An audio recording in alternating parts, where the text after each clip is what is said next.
BBM berhak dinikmati siapa saja. Mau Anda naik Alphard, mau naik becak sekalipun misalnya, atau naik motor, itu Anda berhak mendapatkan.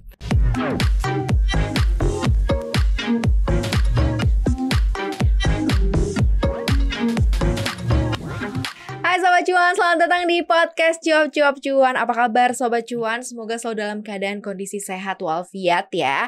Di penghujung bulan Juni, akhirnya artinya adalah di ujung-ujung semester 1 2022 ya. Bentar lagi kita akan masuk ke 6 bulan kedua di 2022. Semoga juga kondisi keuangan Sobat Cuan makin baik dan semuanya berjalan dengan lancar. Selamat datang di Koneksi Konten Ekonomi Seksi. Ada Maria Katarina di sini dan ada Head of Research CNBC Indonesia, Argun Arif Gunawan, dan ada produser CNBC Indonesia TV, ada Mas Adam Isa. Halo.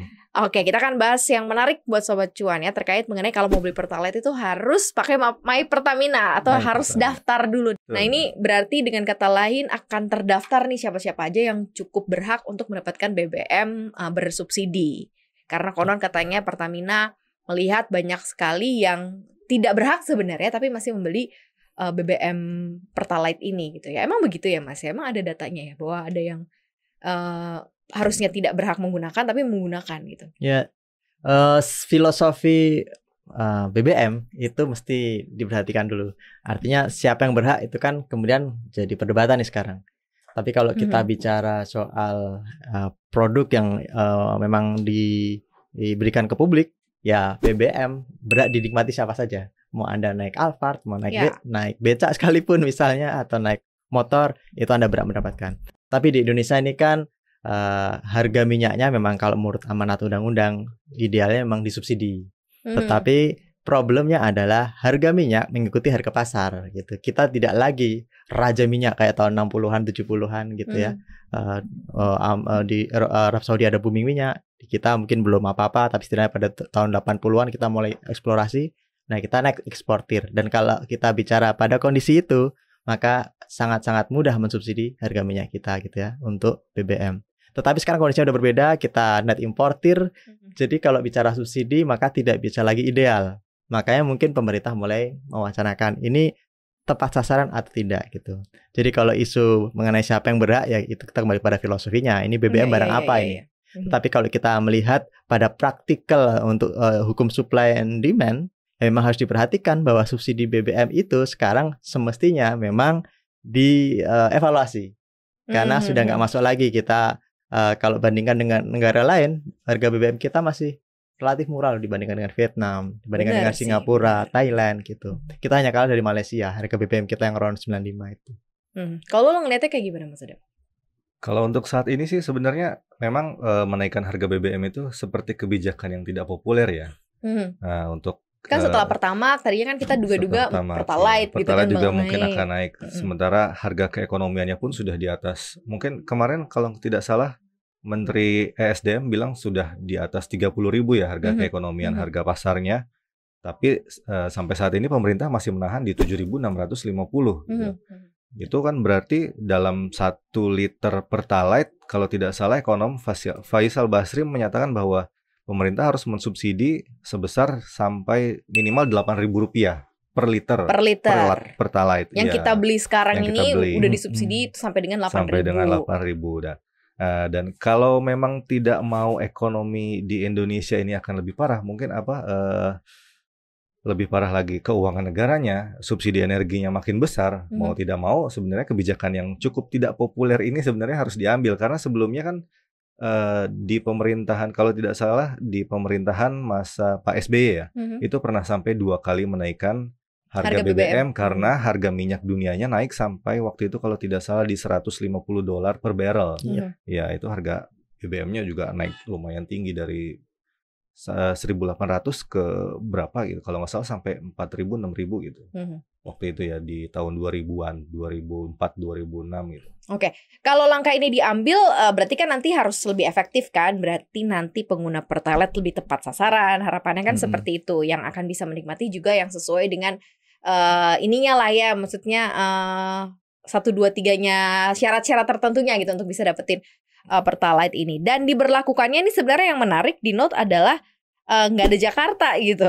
Justru ada 11 wilayah di luar Jakarta justru banyak justru ada di Bukit Tinggi, Agam, Padang Panjang, Tanah Datar, Banjarmasin, Bandung, Tasikmalaya, Ciamis, Manado, Jogja, dan juga Sukabumi. Nggak ada Jakarta. Padahal kan mungkin ketimpangannya terjadi di Jakarta. Itu uji coba ya Mbak Maria? Iya, ini masih uji coba. Uji cobanya di 5 provinsi di daerah yang tadi disebutin Mbak Maria, di Sumatera Barat, Jawa Barat, Jogja, Kalimantan Selatan, dan Sulawesi Utara. Tapi di Jabodetabek belum nih. Belum. Masalahnya pengguna Pertalite itu banyaknya di kota besar, terutama di daerah aglomerasi seperti salah satunya Jabodetabek. Jakarta, ya, yes. Yang naik motor gitu kan, dari Depok, Bogor ke Jakarta semua gitu kan.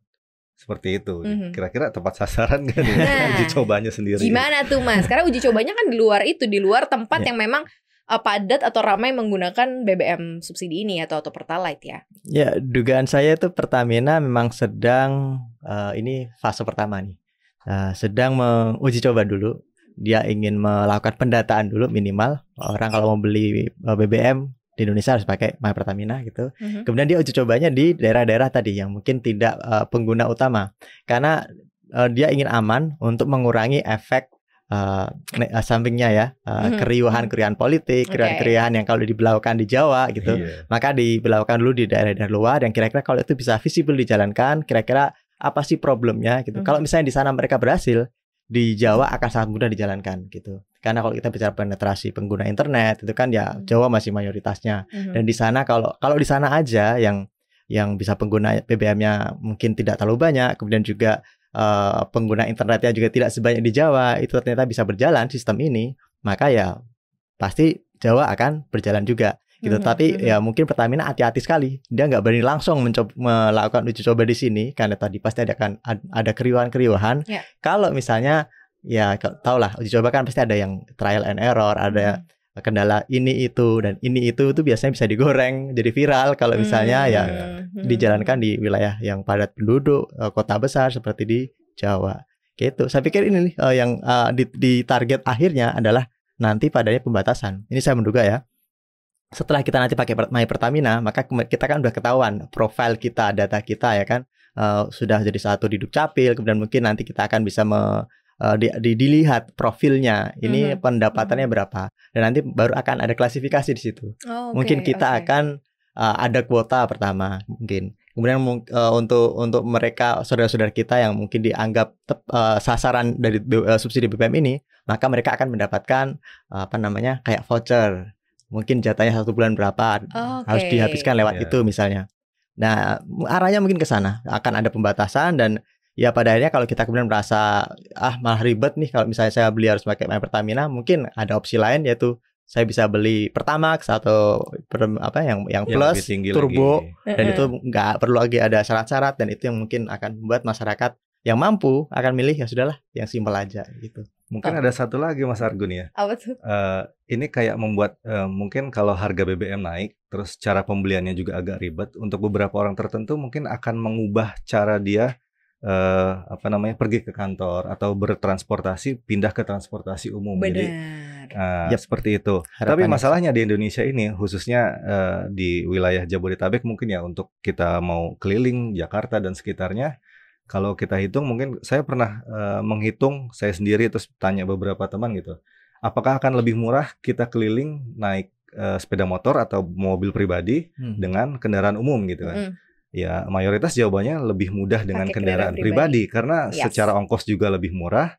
Terus kita bisa kemana-mana tanpa harus mikir harus antri, misalnya antri bus Transjakarta, nunggu kereta seperti itu, atau biaya ojol yang agak lumayan sekarang gitu kan. Jadi orang jadi memilihnya kendaraan pribadi gitu.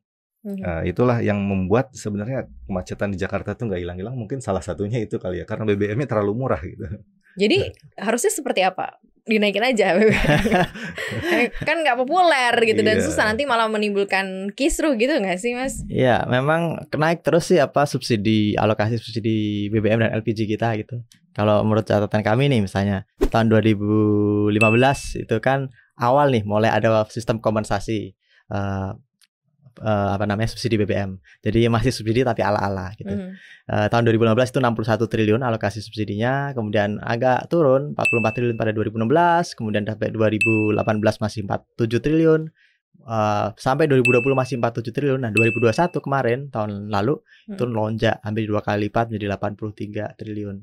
Jadi memang ada lompatan alokasi subsidi yang dibebankan lewat Pertamina gitu. Nah, ini yang membuat saya pikir pemerintah harus mulai berpikir ulang gitu. Ada produk yang ya sekarang ini kan masih disubsidi katanya 8.000 kalau menurut Pak Faisal Basri.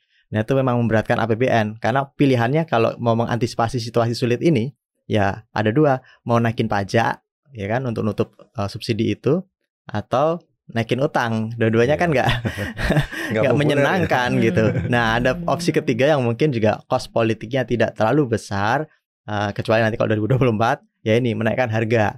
Tapi saya kok menduga ini tidak akan dijalankan. Pertamina akan mencoba mengatur terlebih dahulu agar subsidinya tepat sasaran dengan tadi memakai My Pertamina. Kan kalau dinaikin juga harganya kan nggak ada cost politik 2024 kan nggak bisa maju lagi. Kelompoknya masih ada. Oh gitu. Di belakang-belakangnya. Iya. Tapi ini juga sebenarnya agak mengkhawatirkan juga karena kalau ini dibiarkan terus, maksudnya harga BBM ini dibiarkan tetap seperti ini, terus kemudian subsidinya masih dijalankan terus, kalau tidak salah ini akan mengakibatkan defisit APBN-nya makin melebar ya, lebar, Mas betul, Arga. betul. Nah, itu juga akan berakibat nanti ke inflasinya juga, terus nanti perekonomian juga akan lebih goncang lagi. Mungkin di satu sisi akan aman, tapi di sisi lain mungkin akan memberatkan pihak-pihak yang lain gitu kan, untuk harga sembako dan lain-lain seperti itu. Pastilah ngefek kemana-mana kan. Apalagi kita sekarang sudah net importir untuk BBM kan. Harga nilai tukar rupiah juga sudah mendekati 15.000, itu pasti lebih berat lagi ke keuangan negara sih dampaknya menurut saya. Pasti ke keuangan kantong rumah tangga juga sama sih, akan lumayan berat dan akan berdampak gitu ya. Sobat Cuan mungkin juga harus sudah mulai menghitung-hitung nih kalau nanti memang implementasi ini benar-benar dijalankan oleh pemerintah. Nah, sekarang kita nanti akan bicara bagaimana implementasinya. Karena kalau sekarang kan kayak masih ngeduga-duga nih akan kayak gimana. Lu udah pada download My Pertamina atau nggak perlu karena kan Pertamax dong ya kan? Kita tidak mencari BBM subsidi, tapi menurut pengakuan seorang teman di lingkungan kita ya, di kawasan kita. Setelah mendownload aplikasi My Pertamina terus mencoba isi BBM, bagaimana sistemnya nanti gitu kan. Katanya sih di lapangan masih hanya perlu mencantumkan nomor telepon, terus nanti sistem pendaftaran, terus nanti masuk sistem, nanti akan ada pembayaran lewat salah satu dompet digital ya. Masalahnya ini baru cuma satu nih.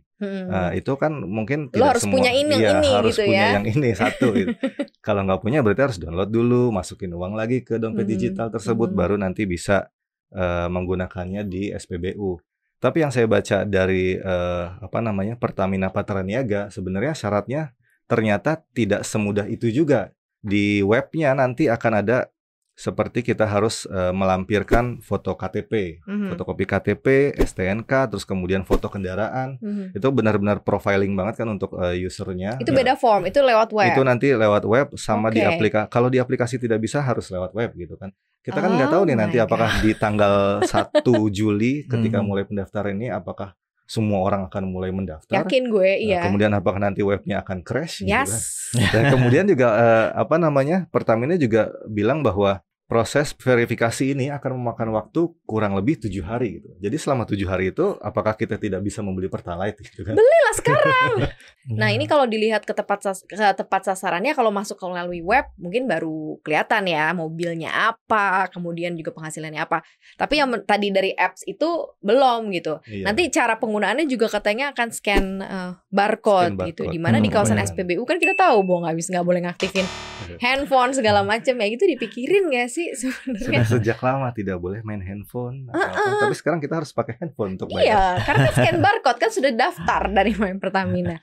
Ya nggak sih Mas, ada keresahan-keresahan lo nggak sih melihat bahwa memang mungkin sekaligus juga menyehatkan yang lain gitu kan? Nanti ada integrasi antara dompet digital, berarti kan ada satu lagi perusahaan yang tersehatkan karena ada transaksi gitu. Gimana tuh Mas? Ya mungkin ini memang terobosan yang memang harus dijalankan gitu, berbasis aplikasi. Kenapa? Karena problem dari penyaluran BBM subsidi itu suka istilahnya itu kencing di jalan. Jadi satu truk tiba-tiba nggak nyampe full tank itu Harusnya masuk ke berapa liter, SPBU ya? gitu.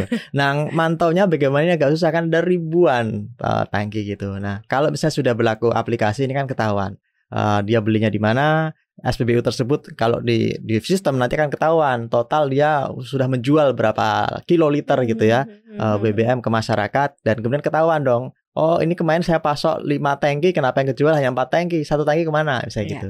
Nah, saya pikir ini mungkin bisa menjadi salah satu cara untuk memperbaiki sistem penyaluran BBM kita, dan itu mungkin akan bikin lebih efisien penggunaan dana subsidi di APBN, terutama untuk BBM.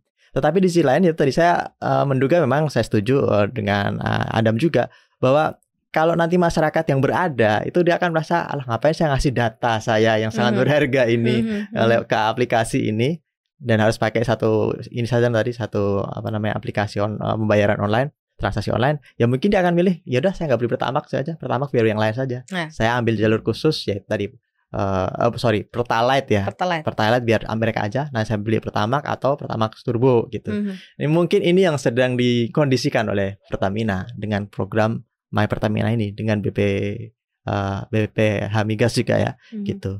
Jadi ya arahnya mungkin harusnya memang sudah dimulai sih sekarang ini. Karena kalau kita bicara subsidi suka ini orang bilang ini kita berapa juta kiloliter, ada nggak pembuktiannya? Nah, ini forensiknya susah auditnya. Nah, kalau ada aplikasi ini mestinya sih nanti terbantu untuk audit forensik penyaluran BBM subsidi kita gitu.